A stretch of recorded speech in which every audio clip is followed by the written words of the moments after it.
Nuestras maneras de pensar están predeterminadas por ideologías superestructurales. La humanidad asume solo los problemas que puede resolver. El problema surge cuando la solución ya existe o al menos está en proceso de formación.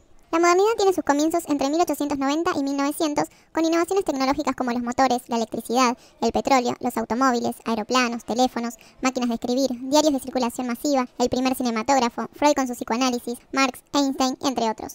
Pero si nos ponemos a pensar, ¿quién fue el primero en utilizar esta palabra? Según nuestro amigo Weber, fue Rousseau quien utilizó el término modernidad, o sea, que podemos decir que nuestros abuelos y bisabuelos vivieron en la etapa de la modernidad, que es, en algún sentido, sinónimo de racionalidad, ya que trabajan bajo normas razonables. En otro sentido, todo estaba muy estructurado. Y con esta palabrita llegamos a otro punto importante en la modernidad, el estructuralismo, donde todo era tan cuadrado que quedaban afuera los que no eran como el modelo lo pedían. Los locos, los enfermos, los criminales, eran vistos como lo malo de la sociedad. Hoy día, con el postestructuralismo, todas esas divisiones quedan afuera. Con una base como la deconstrucción, se pelan las capas de los sentidos previamente construidos. ¿Pero qué es el arte? El arte es una actividad humana consciente capaz de reproducir cosas, construir formas o expresar una experiencia. Si el producto de esta reproducción, construcción o expresión puede deleitar, emocionar o producir un choque. El arte moderno no es una confirmación de la modernidad, sino una articulación de sus límites. La arquitectura de la modernidad era ostentosa, con diferentes estilos, traídos de distintas partes del mundo. En la posmodernidad, la arquitectura ofrece lo vernáculo, que es lo regional, lo nativo. Oponiéndose al universalismo modernista, quiere una arquitectura sin pretensiones. Para muchos, el arte moderno es sinónimo de lo absurdo, lo irracional, lo incomprensible. Creen que perdió su carácter comunicativo propio y carece de sentido. Lo que hacía el autor era poner en evidencia sus intenciones y propósitos.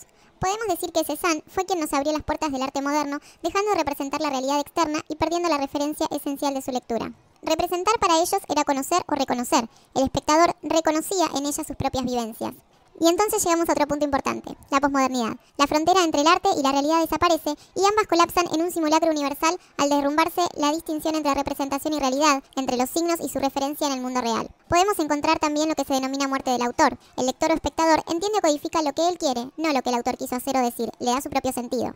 Podemos decir que la posestética es la actividad artístico-cultural que se define con posteridad a lo moderno. Esta incluye al arte. La hibridación de los distintos géneros estéticos entrelazados con la tecnología digital y las nuevas concepciones acerca del espectáculo ameritan la ampliación del ámbito al que llamamos estética. El gram, que no es gramo en inglés, y la difference son nuevas categorías para analizar la escritura postestructuralista, mientras que en la modernidad era el signo. El gram o huella es el resultado del entretejido entre lo presente y lo diferido. Es la marca del ausente en lo presente, es decir, es algo que subyace y toma el significado que cada individuo le da por sus conocimientos previos. Por otro lado, la difference es la diferencia entre dos estados de cosas, es decir, todo objeto tiene un determinado sentido en un contexto que puede variar en otro contexto. Ese es el sentido diferido. Cuando se comenzó a utilizar el término de construcción en la década del 60, el estructuralismo estaba en su apogeo. Entonces podemos decir que el momento posmoderno se trata de un proceso de deconstrucción del yo y de la racionalidad totalizadora, surgido desde el riñón del arte moderno. Hablando de la deconstrucción, esta propone no habitar ningún centro, transitar la transgresión sin institucionalizarla y deconstruir las jerarquías impuestas. También intenta señalar y flexibilizar los límites del sistema y denunciar las grietas de los discursos considerados serios. Mediante este proceso característico del arte posmoderno,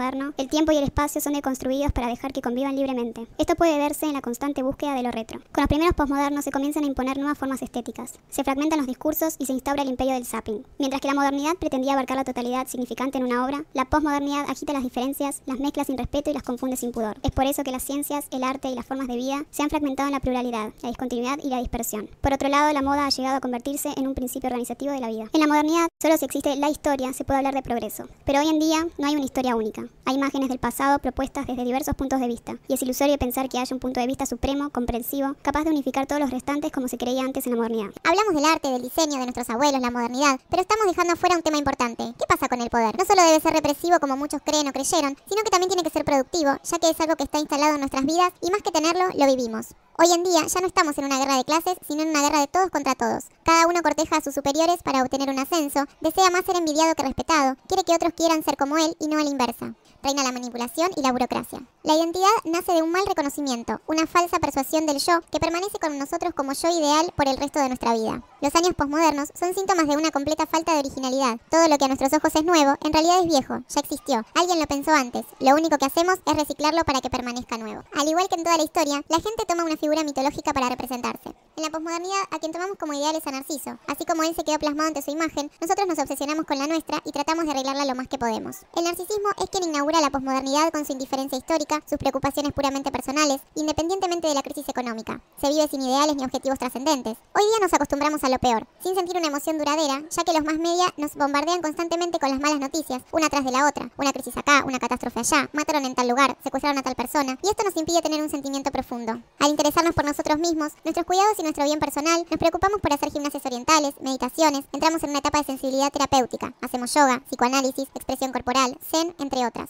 Entonces nos alistamos en la socialización desocializadora, ya que el narcisismo socializa desocializando. Vamos a terapia buscando esa mejoría interior y propia de cada uno. Hay angustia de la edad y las arrugas, obsesión por la salud, por la línea, por la higiene, cama solar para estar bronceado todo el año, masajes, sauna. El cuerpo gana dignidad, debemos respetarlo, ver que esté siempre bien, combatir los signos de su degradación. Entonces, ¿cómo podemos unirnos por grupos o fraternidades en la posmodernidad? Ya que todos deberíamos salir de un mismo molde y ser Barbies y Kens. Acá comenzamos a encontrar las famosas tribus urbanas, donde le damos lugar a la gente que no quiere entrar en un determinado sistema, pero termina entrando en otro. Los punks, los floggers, los emos, los darks, son grupos selectivos de personas que rechazan a otros que no son como ellos. La gente quiere expresarse libremente, sin reservas. Acá nos encontramos con otro punto importante de nuestro resumen, el neofeminismo, donde las relaciones entre hombres y mujeres se deterioran considerablemente. La mujer se convierte para el hombre en una competencia, ya que la mujer se vale por sí misma, trabaja tanto como el hombre, se independiza y pasa a ser una amenaza. Pero, ¿qué pasa con la violencia? ¿Por qué hay tanta y por todos lados? ¿Por qué hoy día caminas por la calle, viene un nene de 11 años y por sacarte las zapatillas te mata? ¿Por qué si le están robando a alguien debajo de un puente, en vez de pedir ayuda, vamos por el camino largo esquivando el problema? ¿Por qué en las escuelas los chicos un día llegan con un arma y matan a todos sus compañeros? Y no nos olvidemos del culto al consumo. Hoy se compra por comprar. La mitad de las cosas que tenemos no las necesitamos. Hay transformaciones en las familias. No se les da importancia a las generaciones futuras. Lo que importa es estar bien con uno mismo.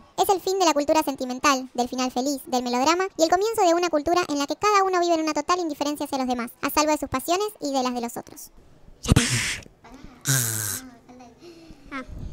Hago juntas. Dale,